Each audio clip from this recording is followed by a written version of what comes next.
Hey everybody, Matt Burke here. Today I'm going to be reviewing the Mythicals #2. I did a review on the first issue about a week or so ago, and or maybe two at this point. And yeah, I backed the first. I backed 1 and 2, and it came with all this cool stuff. I didn't show these on the prior video, but I got the cool Dillard covered right here with Carl turning into the werewolf. I think he's a really cool design. One of the coolest looking werewolves I've seen designed in comics in years.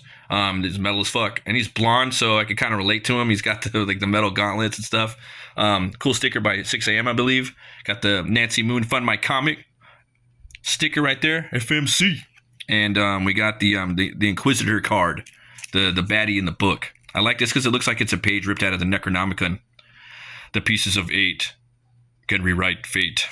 So we get into the book. The print quality is awesome. It's got an awesome it's kind of like a glossy print on it.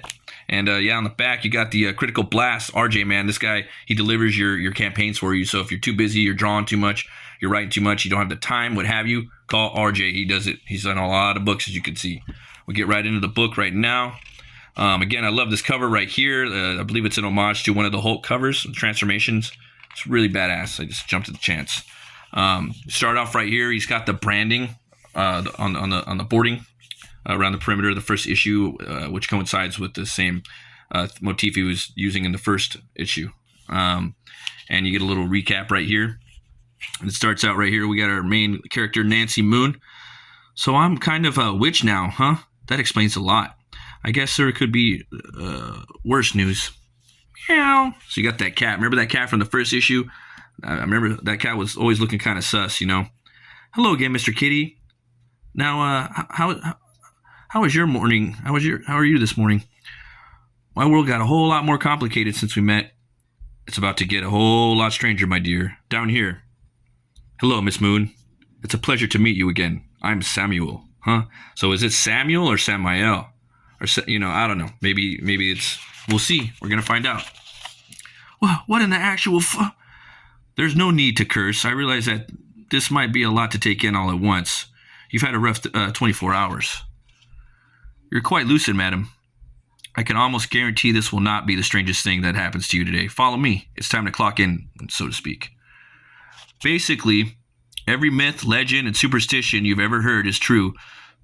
Some form of another. Throw out everything you think you know about the world. To be frank, the truth is almost impossible to accept for most humans. Apparently, I'm not too human these days. Well, we'll get to that. Then we come to this room right here. This is like the main headquarters, the main room, where everyone kicks it. I think this is awesome. I like the little symbols, the mythical symbols down here on the floor. I like, just a small thing, how he chose to use these black and white checkers throughout the whole department. And it kind of coincides with the ceiling. It kind of has like a Tim Burton Beetlejuice feel to it, which I fucking love. I also like this this Greek kind of like branding up in here that he's using. So it's really cool. We got a lot of cats from the first issue. It's kind of fun just to kind of look in here and see all the little stuff they got going on. You can kind of see what they're into. Got that fucking Rush poster back there in the back. Hell yeah. Listen up, everyone. We have a new hire. This is Nancy Moon. I like this scene right here. It's like the scene, where you're kind of introduced to the team, and I thought it was really cool. I would also like to add too, in the beginning of the story, he reels you in with this cool little image right here of the zombie, possessed demon dude looking right at you, and then you have the cat. The cat's talking to you, so he's grabbing the reader basically by the throat, or at least the attention. And then you jump into this again. Awesome. All right. You've already met Agent Beckett. Hey, glad you made it in. Hello again. Lucas is kind of our leader in the field. Kind of. Just how many missions have you been on, Garfield? More cat jokes. Hilarious. Please don't encourage him. This is Julian. We met briefly. It's a pleasure to formally make your acquaintance. Really? Knock it off with the pathetic Anne Rice performance. Yeah, I like that, man. I like all the banter that goes on in this book. It's very well written, and the timing is awesome. I think that Hojo's really on point with his line delivery, and a lot of the stuff in this book, man. He's got firsthand experience, so he can actually speak to it. He's a military man, so someone's still feeling inadequate after getting bested in a fight. I see. Not really. At least I can go to the beach and get a tan, Count Chocula. So I like that, how he calls him Count Chocula. I thought that was pretty brilliant. Instead of spelling it with, CHOC, like the regular chocolate cereal, like chocolate, he spelt it CHALK, which is like chalk, which is white, which his skin is white. And I thought that was a brilliant little thing he put in there. Come on, Jules, you look like an 80s rock, 80s goth cover band. So I don't know. I just think that's funny. Then you have this guy right here from the first issue, Daniel Monteclair. Nice to meet you. This must be absolutely mental, yeah? You could say that. So you're a warlock? Nah, just a magician. Techno mage is the technical term. I guess I design all our little magic gadgets and goodies. Okay, one last person to introduce. Brace yourself. And so you have her right here. Hi, this is Sandra. Nancy. You know what? I give up. I'll be at my bench. Oh, praise the gods! Another girl on the team. Awesome sauce. Have you been watching Ex-Wives Vegas? I don't know. I just think this is funny. It's just hilarious. I just think it's really, really cool writing. A fun little introduction to the team, and then you jump into the horror right now. Now it's time to take you on the roller coaster up and down, right? I believe this is in Europe with the Grand Inquisitor. Let me go. I know not what you speak. I beg of you.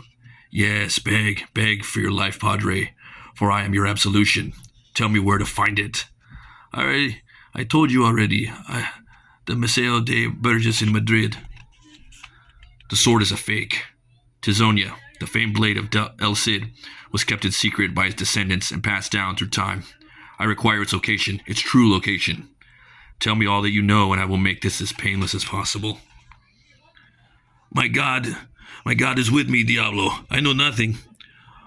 Oh, you know something, and my box will loosen your lips. I led a great inquisition as a mortal priest.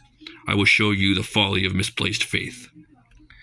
Such a wonderful device, it can make every nerve ending in your body explode in agony.